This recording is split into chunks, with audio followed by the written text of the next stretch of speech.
El Señor esté con ustedes. Proclamación del Santo Evangelio de nuestro Señor Jesucristo según San Marcos. Aquel día al atardecer, dice Jesús a sus discípulos: vamos a la otra orilla. Dejando a la gente, se lo llevaron en barca como estaba.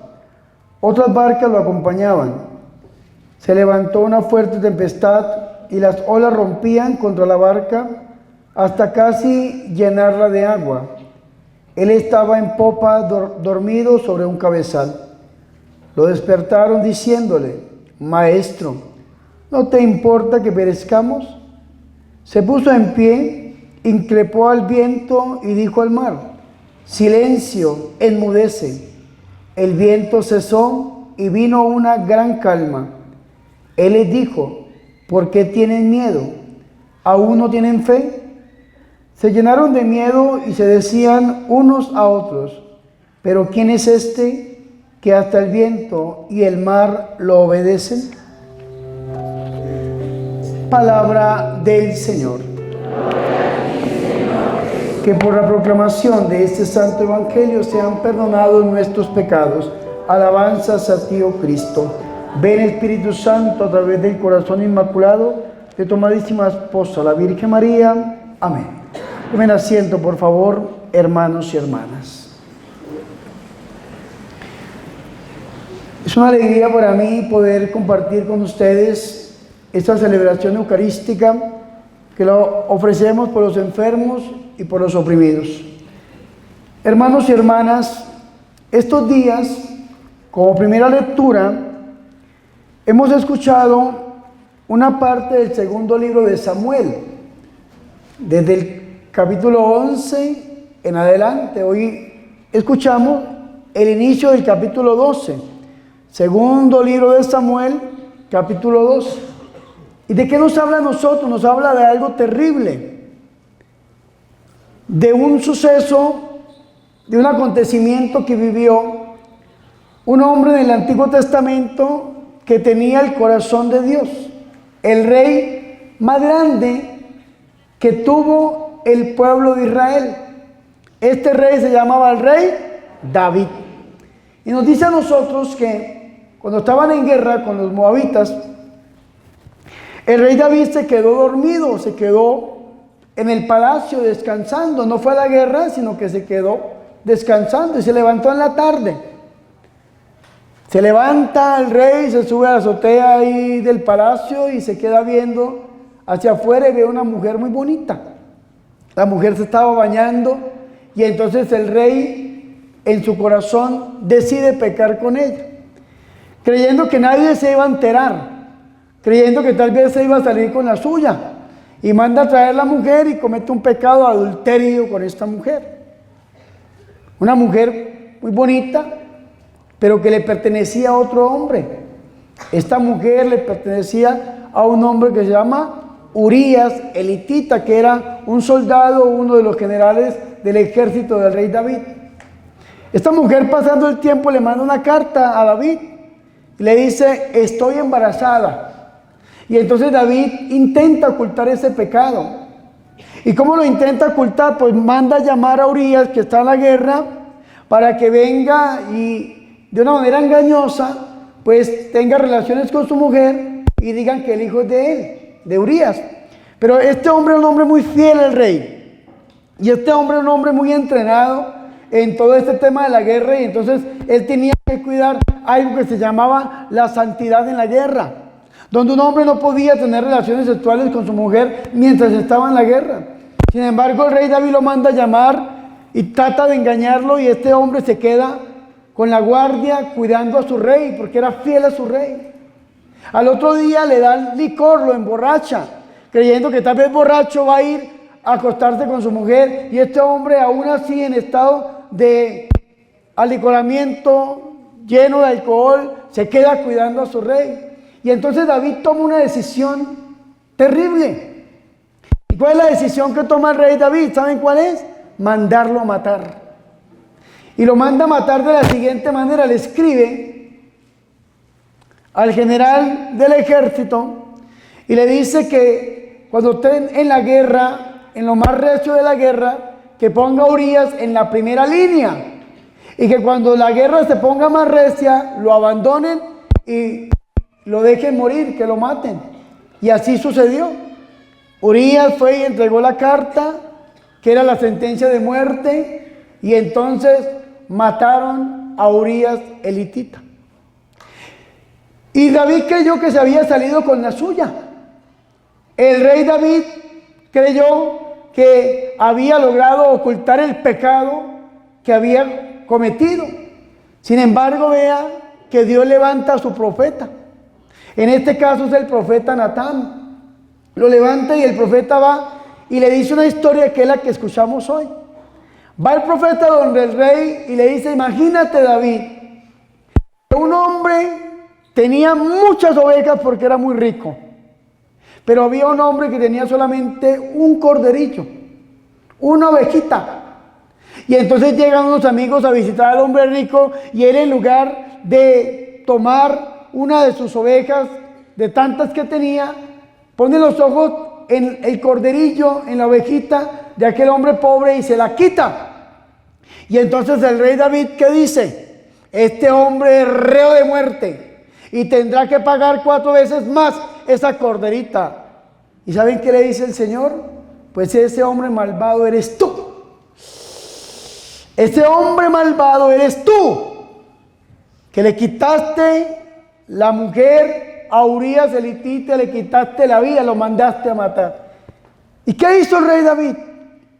El rey David en ese momento se llenó de un arrepentimiento tan grande que dicen que no quería levantarse, no quería comer, no quería recibir absolutamente nada. Entró en ayuno y entró en oración y pasaba las noches acostado y tirado por tierra. Algunos biblistas dicen que aquí en este momento de arrepentimiento, el rey David compuso el Salmo 50 o 51, dependiendo de la traducción bíblica.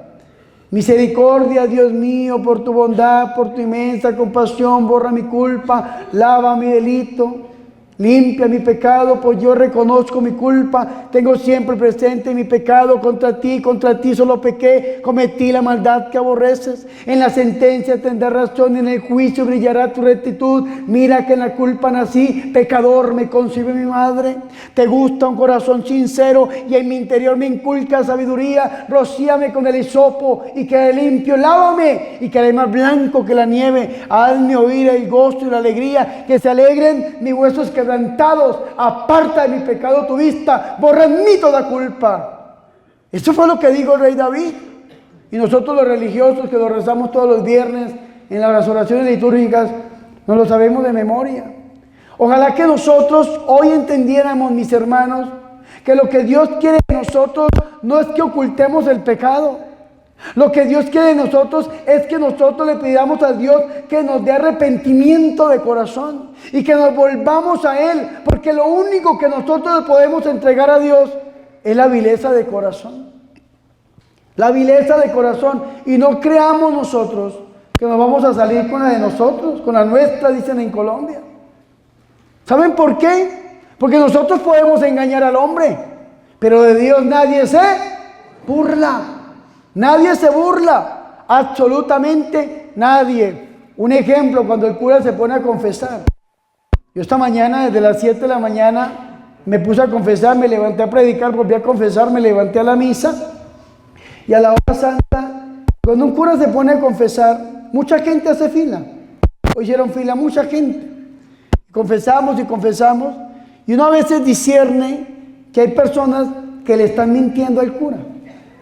Y hay personas que llegan y como que maquillan su realidad de pecado por no hablar con la verdad delante del sacerdote, creyendo que se están burlando. Y del cura se burlan y uno hasta les cree, pero de Dios no se burla nadie. Dios quiere, mis hermanos, que nosotros verdaderamente abramos nuestro corazón y le pidamos al Señor que tenga misericordia. Misericordia. Cuando nosotros clamamos la misericordia del Señor, Dios nos da su misericordia en sobreabundancia. El padre Darío Betancourt, sacerdote carismático que yo quiero mucho y está en el cielo con el Señor, esa es mi fe. Dios lo llamó ya a la casa del Padre. El padre Darío Betancourt decía: todo lo que se hace a escondidas es del diablo. Repítalo: todo lo que se hace a escondidas es del diablo. Si usted, hermano y hermana, tiene que ocultar algo, es porque esto que está haciendo es pecado. Un ejemplo: nuestro Señor Jesucristo les anuncia a los apóstoles que lo van a matar. El primer anuncio es la pasión del Señor. San Mateo capítulo 16. El Señor les dice: vamos a Jerusalén y me van a matar. ¿Qué hace San Pedro? ¿Pedro qué hace? Pedro toma al Señor y lo lleva aparte, lo oculta, lo esconde. Y le dice: que no te pase eso, Señor, es imposible. Y empieza Pedro a regañar a Dios. Pedro regañando a Dios. ¿Y qué hace el Señor? El Señor toma a Pedro, dice la Biblia, y lo pone en público. Lo saca en público. ¿Y qué le dice? Apártate de mi vista, Satanás, porque tus pensamientos no son los pensamientos de Dios, sino tus pensamientos son pensamientos de hombres. Vea qué interesante. Pedro lo oculta y el Señor lo saca en público. Todo lo que usted haga escondido, lo que usted haga en público, es de Dios, y lo que usted haga escondido es del maligno. Un ejemplo: el celular. Si usted tiene que ponerle 1, 2, 3, 4, 5 claves a su celular, la pregunta es: ¿y qué está escondiendo? ¿Qué esconde? Y perdónenme, ¿no?, esposos y esposas que están aquí, pero si su esposo o su esposa no puede saber la clave de su celular, todo lo que se haga a escondidas es pecado. Es pecado. Y por ahí se mete el demonio, por ahí se mete el diablo. ¿Cuándo el rey David creyó que iba a cometer un pecado de esta magnitud? ¿Cuándo? Nunca. Sin embargo, empezó a hacer cosas escondidas, y el problema del pecado es que es gradual y en aumento. Usted comete un pecado y ese pecado lo lleva a otro y eso lo lleva a otro, y si usted no se detiene, termina diciendo: pero ¿cómo es posible yo llegué a cometer esto? ¿Y saben por qué? Porque el pago del pecado es la muerte. Romanos 3:23 dice: todos pecaron y fueron destituidos de la gloria de Dios, de la presencia de Dios. El pecado te arrebata la presencia de Dios. Romanos 6:23, y el pago del pecado es la muerte. Santiago 1:12, pero cuando usted sea seducido, no crea que es Dios el que lo seduce, porque cada cual es seducido por su propia concupiscencia, por su propia realidad humana. Y entonces, ¿qué tenemos que hacer nosotros? Pues abrirnos a la misericordia del Señor. A veces a Dios le toca enviar profetas para que nos abran los ojos, el corazón, y nos digan a nosotros verdaderamente con la palabra de Dios que estamos cometiendo un error terrible, como le pasó al rey David. Le tocó Dios levantar al profeta Natán para que le dijera al rey David que él estaba ocultando un pecado grave, y ese pecado es un pecado condenatorio. Y entonces, ¿qué hizo? El profeta fue y le habló a David. ¿Y qué hizo David? Se arrepintió. Nos enseña que tenemos que ser humildes y reconocer nuestro pecado. ¿Cuántos de nosotros llevan mucho tiempo sin confesarse? Un ejemplo: yo a veces me pongo a confesar y le pregunto a la persona: ¿hace cuánto usted no se confiesa? Hay gente que me ha dicho: padre, 50 años. Sí, hoy confesé a una persona, creo de 40, 50 años. Y me pongo a pensar, en el cielo había una foto suya que decía: se busca. Uy, Dios mío. ¿Ustedes se imaginan sin confesarnos? ¿Cada cuánto nos tenemos que confesar? Vea, el Papa San Juan Pablo II dijo que la confesión tiene que ser mensual. Un católico comprometido, practicante, tendría que confesarse una vez al mes. Y yo le digo a la gente, cada cuánto se tiene que confesar, cada vez que peque. Que del pecado a la confesión no pase mucho tiempo, porque el dolor que deja el pecado es necesario para el perdón. Esa contrición de corazón es necesario. Tenemos que volvernos al Señor, y lo primero que el Señor quiere es que nosotros le entreguemos el pecado que nos separa de Él, que no nos permite entrar en la gloria del Señor. ¿Cuántas veces nosotros estamos aquí orando? Y cuando usted está orando, hermano, lo primero que viene a su mente es el pecado que usted cometió, y no le permite entrar en esa intimidad con Dios, porque el pecado nos separa de Dios. ¿Y qué tengo que hacer? Entregarle el pecado al Señor. Y Dios conoce nuestra realidad, Dios conoce nuestra condición humana.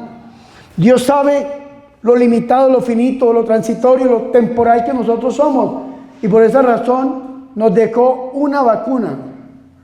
La vacuna no es el piquete maldito ese que le pusieron en el COVID. Esa no es la vacuna. La vacuna contra el pecado se llama el sacramento de la confesión. Y usted tiene frente al sacramento de la confesión, tiene dos opciones. La primera, se llena de orgullo con el Dios que usted ha creado a su imagen y semejanza suya, y usted dice, ¿cómo me voy a confesar con un hombre que es igual o pecador que yo? Eso es orgullo y un Dios que usted creó a su imagen y semejanza. Un ejemplo, los pastores evangélicos le enseñan a la gente eso, que usted no tiene que confesarse con un hombre que es igual o pecador que usted. Y si es igual o pecador que usted, ¿a usted qué le importa? Ojalá que los sacerdotes viviéramos en santidad. Es lo que pide el Señor. Pero usted tiene que ir a entregarle ese pecado al Señor. ¿Y qué manera dejó el Señor Jesucristo para nosotros ser perdonados? ¿Qué manera dejó el Señor? En el Antiguo Testamento, el rey David se vistió de sayal, se botó al suelo, se vistió en ceniza, ayunaba. En el Nuevo Testamento el Señor nos dejó la vacuna contra el pecado. Y se llama el sacramento de la reconciliación, de la confesión. Y según los exorcistas, el Padre Amor, el Padre Fortea, entre otros sacerdotes, el exorcismo más grande que tiene la Iglesia Católica es el sacramento de la confesión. Porque el exorcismo es un sacramental, numeral 1172 del derecho canónico, un sacramental. La confesión es un sacramento. Un sacramento. Y cuando usted prepara su confesión, cuando usted se prepara para recibir esa gracia del Señor, hermano, el demonio tiene que irse. El demonio tiene que huir, porque el demonio se pega ¿de dónde? Del pecado. Del pecado. Entonces, hermanos, aprovechemos esa gracia que el Señor nos da a través de ese sacramento y confesémonos. Más vale pasar 5 minutos de vergüenza delante de un sacerdote que por allá 300 años de purgatorio, hermano, o una eternidad en el infierno. Porque si nos morimos en pecado mortal, estamos jugando con nuestra salvación. Más vale pasar 5 minutos de vergüenza, porque qué vergonzoso es confesarse, hermano. Se lo digo yo que me confieso cada rato, y cada vez que voy donde el amigo mío sacerdote o el sacerdote padre, he pecado. Y qué difícil es confesarse uno, sinceramente. Pero qué bonito es preparar uno y decir, pequé de esta manera, con un arrepentimiento verdadero de corazón. Y cuando usted se confiesa verdaderamente preparado, una confesión verdaderamente, como dice el Concilio de Trento, consciente, hermano, usted queda tan livianito, se siente verdaderamente, como decía el rey David en el Salmo 51, devuélveme la alegría de tu salvación. Vuelve esa alegría, esa gracia, esa vida de Dios en nosotros. Y superamos tantas cosas, hermanos. Podemos nosotros, en una confesión, verdaderamente no solamente recibir el perdón, la gracia que nos da el sacramento, la gracia habitual del sacramento, sino yo lo he visto, hermanos, personas que han durado mucho tiempo siendo atacadas por el demonio, y en una confesión bien realizada, hermanos, consciente, como el Señor profundiza en esta alma y es liberada de las garras del demonio. O personas, hermanos, que viven en depresión, soledad, angustia, miedo y tantas situaciones que se encuentran muchas veces en el hombre, y con una confesión verdaderamente Dios les devuelve, como decía el rey David, la alegría de la salvación. Tenemos dos opciones: o repetir como repiten los orgullosos, que me voy a confesar como un hombre igual o pecador que yo, o hacer lo que nos dice el Dios de la Biblia. El Dios de la Biblia dijo, San Juan 20, en el capítulo 18 en adelante: a quienes ustedes les perdonen los pecados en la tierra, les quedarán perdonados en el cielo. Y si ustedes no se los perdonan, les quedarán sin perdonar. Que ojalá nosotros hoy tengamos la humildad de volvernos a Dios y de pedirle al Señor que Él tenga misericordia de nosotros y que nos devuelva la alegría de la salvación. Gloria al Padre y al Hijo y al Espíritu Santo. Gloria al Padre y al Hijo y al Espíritu Santo. Gloria al Padre y al Hijo y al Espíritu Santo.